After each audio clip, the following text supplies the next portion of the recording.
Paolo Silvestrini, allenatore di San Donà, campione regionale Under 14 femminile per la 9ª volta di fila. Tu prima della partita mi hai detto ogni anno è una storia nuova, non sembra però. Sì, è una squadra nuova, una storia nuova e siamo felici di essere intanto in finale ogni anno e soprattutto poi di confermare il titolo.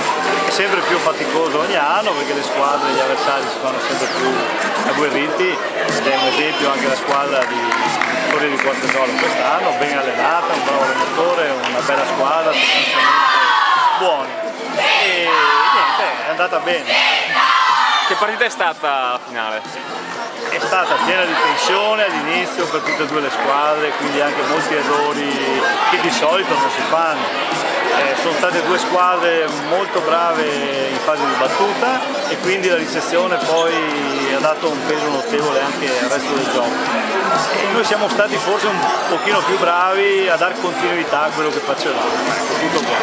E adesso ci sono le finali regionali, scusi, le finali nazionali. Sì, le finali nazionali sono una bella avventura. Noi andiamo là con lo spirito di chi vuole andare a scoprire fino in fondo quali sono le nostre qualità e capacità. Lo faremo senz'altro come abbiamo fatto sempre e sarà per noi un motivo d'orgoglio essere là anche quest'anno. E allora complimenti per la vittoria di oggi e in bocca al lupo per Grazie, grazie.